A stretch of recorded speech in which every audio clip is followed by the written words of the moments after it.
Boa tarde, turma. Boa tarde. Como vocês estão? Eu creio que vocês estão bem, eu também estou bem. Hoje nós vamos estudar a Segunda Guerra Mundial. Vamos fazer isso em duas etapas, ok? Primeiramente, nós vamos entender todo o contexto, como foi que se formou os regimes totalitários e o desdobramento na construção desses regimes, ok, meus amores? É importante que cada um de vocês se coloque no lugar silencioso, confortável, com o seu material à mão. Isso vai fundamentar a nossa videoaula. Tudo bem? Então vamos lá. Regimes totalitários. Como esses regimes totalitários, eles se formaram? É justamente aqui que nós vamos iniciar o nosso estudo. É importante também que você acompanhe a leitura junto com a professora, tudo bem? Após a Primeira Guerra Mundial, uma crise econômica atingiu grande parte dos países europeus.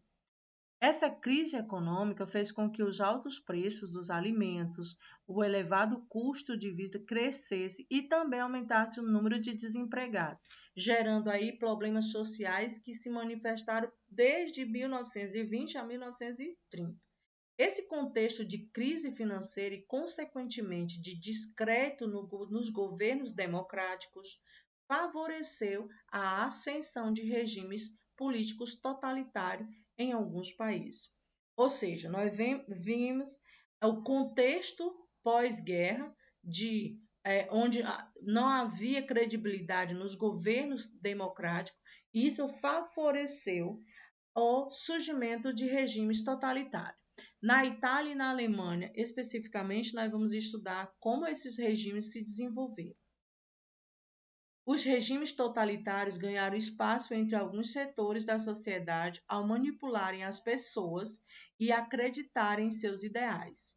Líderes totalitários defendiam que essa forma de governo representaria uma alternativa para solucionar os problemas sociais que eram enfrentados desde então a Primeira Guerra.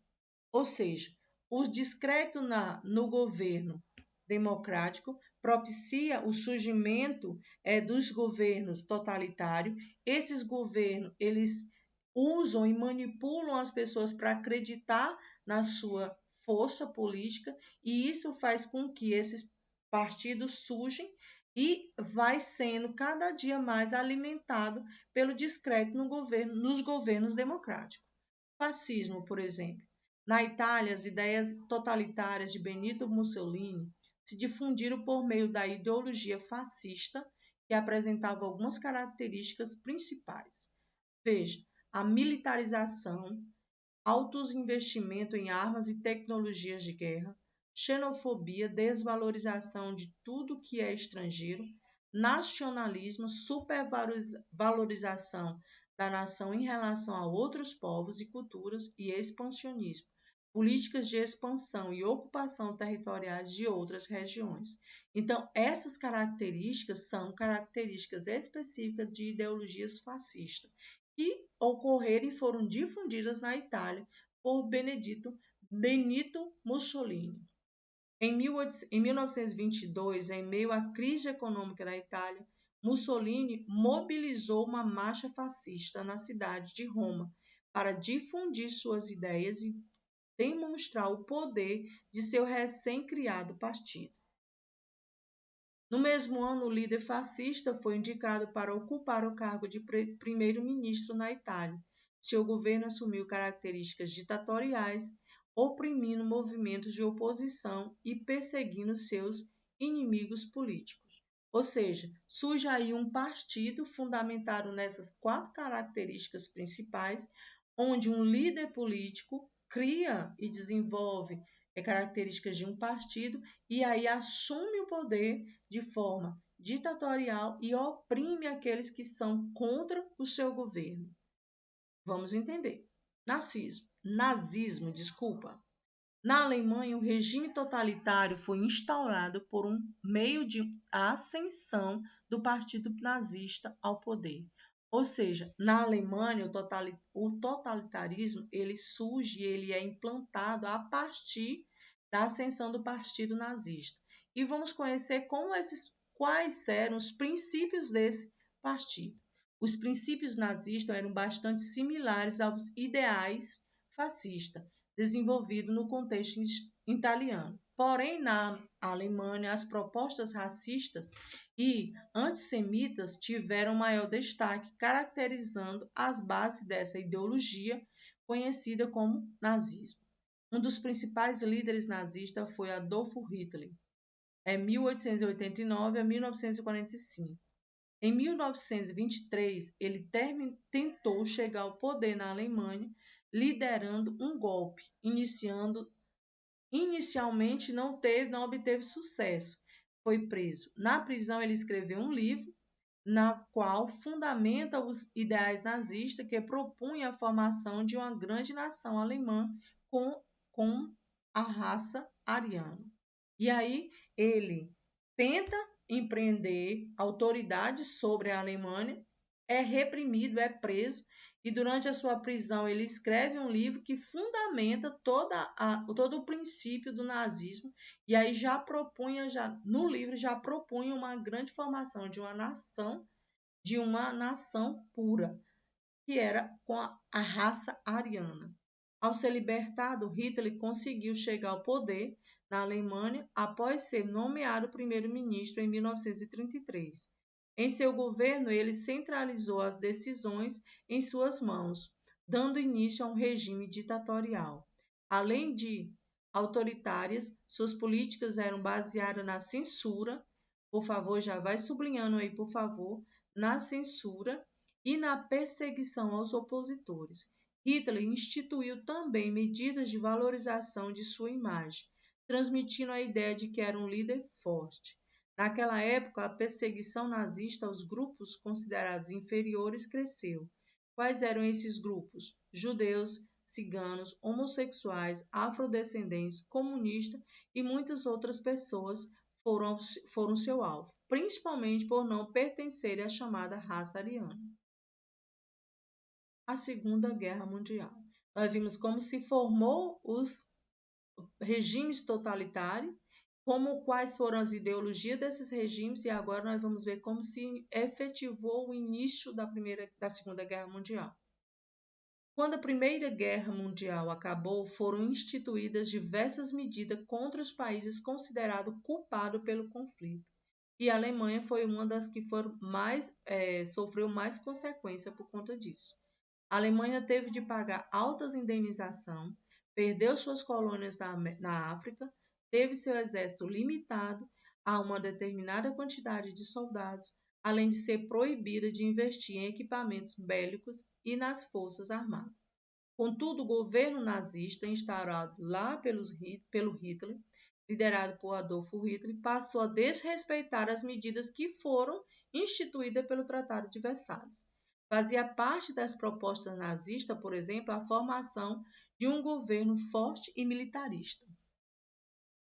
A busca pelo espaço vital. As ideias nazistas se baseavam na busca de um espaço vital.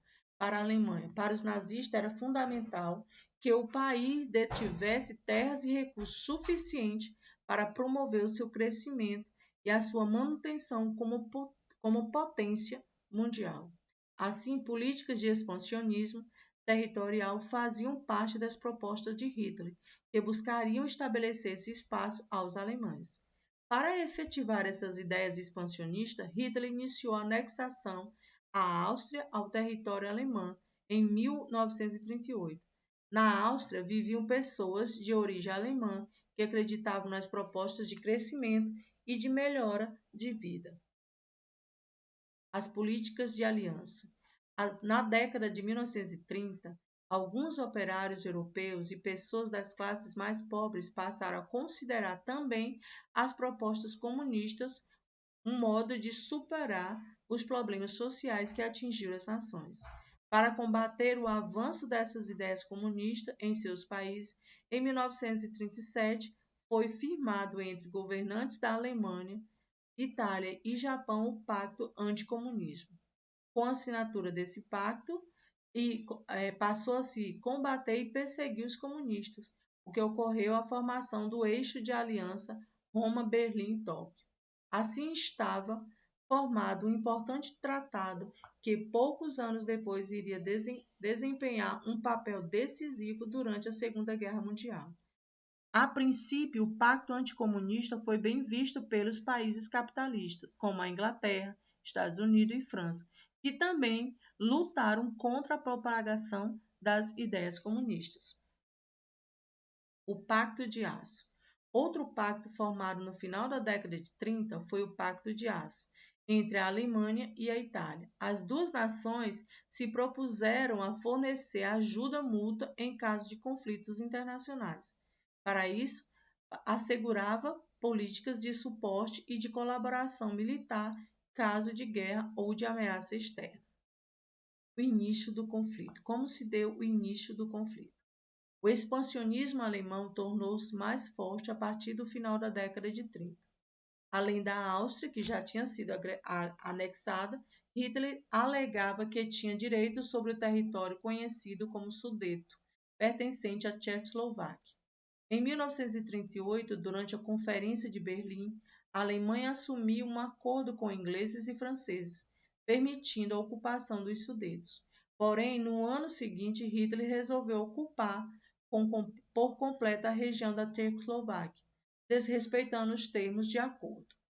Ou seja, o início do conflito a gente já vê aí o expansionismo de Hitler quebrando o acordo que foi feito quando terminou a Primeira Guerra Mundial. Naquele momento, entre alguns setores da população europeia, iniciou-se um movimento de crítica ao avanço nazista. A situação piorou quando, em 1º de setembro de 1939, o governo alemão invadiu o território da Polônia. Parte do país pertencia aos alemães antes da Primeira Guerra e Hitler resolveu ocupar novamente a região. Ameaçado com o expansionismo dos alemães e com os recentes anexação territorial, a Inglaterra e a França resolveram declarar guerra à Alemanha.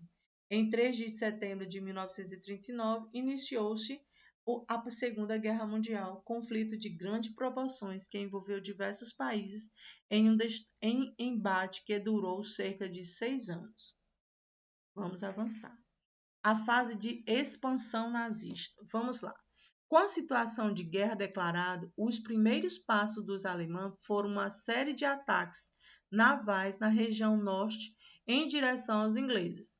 Entre os meses finais de 1939 e abril de 1940, as forças alemãs buscaram desestabilizar o comércio na região da Inglaterra para enfraquecer a economia dessa potência mundial. Nesse primeiro período de guerra, as forças alemãs invadiram diversos países do norte europeu, como a Dinamarca, Noruega, Holanda, Bélgica e Luxemburgo. Em seguida, o foco alemão se voltou à França. Os franceses, a princípio, acreditavam que seu território estaria seguro sob a proteção da linha de Maginot. Essa barreira continha muitas fortificações que eles serviam como defesa e se estendiam nas fronteiras entre Itália, Alemanha e França. Os nazistas, porém, contornaram a linha e atacaram a França pelo norte, em sua fronteira com a Bélgica. Há aí um momento, inicia-se a Segunda Guerra Mundial e há aí uma corrida expansionista que Hitler vai colocando em prática. Primeiro ele vai em busca de territórios da Inglaterra e posteriormente vai em busca de territórios franceses. Após o contorno da linha, a França foi invadida pelas forças alemãs, o norte e o centro do país foram definitivamente ocupados pelos nazistas, enquanto o sul se concentrava um governo francês colaboracionista que seguia ordens alemãs. Tendo se estabelecido em grande parte dos territórios europeus, Hitler resolveu se voltar contra a Inglaterra. Para isso, empreendeu diversos ataques aéreos para enfrentar as defesas. Entre agosto de 1940 e junho de 1941, ocorreu uma série de bombardeios alemães às Ilhas Britânicas. Os ingleses resistiram aos ataques. Vamos avançar. A tecnologia de guerra. Durante a Segunda Guerra, os investimentos no desenvolvimento de tecnologia bélica aumentaram muito entre as principais potências que se envolveram no conflito. Os submarinos alemães, conhecidos como U-Boats, representaram uma forte arma de guerra naquela época. Eles podiam ficar meses no mar, podendo atacar sozinho ou em comboio. A tática mais comum usada a usar o submarino para destruir navios de carga e de comércio dos países inimigos. Uma das tecnologias de guerra mais utilizadas nesse conflito foram os tanques. Os modelos Tigre II, desenvolvidos pelos alemães, pesavam mais de 50 toneladas e podiam levar até 5 tripulantes em seu interior. Sua blindagem era muito eficiente, contava com instrumentos para comunicação à distância e também com alta capacidade de munição. Na Segunda Guerra, a tecnologia aérea também se desenvolveu. Os primeiros aviões de caça a jato foram desenvolvidos naquele período. Atingindo alta velocidade, esses aviões alemães tinham um ataque surpresa como arma principal: a invasão da União Soviética. O ataque aéreo alemão aos ingleses gerou uma grande perda das armas de guerra para Hitler. Essa frente de batalha ficou estagnada para os alemães, que não conseguiam efetivar o domínio sobre a Inglaterra. Em junho de 1941, Hitler resolveu então atacar os soviéticos. Os motivos para a invasão eram diversos, incluindo os aspectos ideológicos e econômicos, além da ideologia nazista ser contra os comunistas soviéticos. A região da União Soviética era rica em recursos naturais como petróleo. O ataque nazista sobre os soviéticos ficou conhecido como Operação Barbarossa e contou com milhares de soldados alemães. Rapidamente, eles avançaram no território soviético, massacrando soldados e civis que viviam na região. No final do ano, os alemães já se encontravam perto da capital, Moscou, porém ali as tropas nazistas encontraram uma forte resistência, além de serem enfraquecidos pela época de chuva, o que dificultava a locomoção na região. Penhorbol. No início da década de 40, na região do Pacífico, a situação de guerra também se precipitava. Interesses japoneses e dos Estados Unidos se chocavam por causa do domínio sobre alguns territórios da região. O estopim do conflito foi a invasão japonesa da Indochina francesa, em setembro de 1940. O ataque fez os Estados Unidos e a Inglaterra estabelecerem um embargo econômico ao Japão, privando o país do comércio de aço e petróleo. Em resposta a essas medidas, os japoneses organizaram em dezembro um grande ataque à base naval dos Estados Unidos, conhecido como Pearl Harbor, no Havaí. A destruição das armas de guerra e a morte de milhares de soldados dos Estados Unidos tiveram um grande impacto no governo e na população. Naquele momento, os Estados Unidos entraram efetivamente no conflito, declarando a guerra às forças do eixo e integrando o grupo dos aliados com a Inglaterra e a França. O esforço da guerra feminina. Durante a Segunda Guerra Mundial, assim também como na Primeira, as mulheres tiveram um importante papel, tanto no esforço de guerra como na manutenção da economia cotidiana do país. Como muitos homens foram lutar às frentes de batalha, as mulheres acabaram tendo de assumir funções variadas no campo e na cidade, além de contribuírem no suporte de diversos serviços militares. Houve um deslocamento de homens para a guerra, para a Primeira Guerra e para a Segunda também, e aí as mulheres foi que atuaram como senhoras de sua casa, sendo o pai e a mãe de suas famílias, buscando a manutenção das suas famílias. E atuando também no contexto militar, no contexto de batalha também. E aqui nós temos uma atividade que nos está sendo proposta no nosso roteiro. Então, essa foi a nossa aula de História. Espero que vocês tenham gostado, espero também que vocês tenham compreendido e que possam realizar as atividades com alegria e com êxito. Beijos e até a próxima!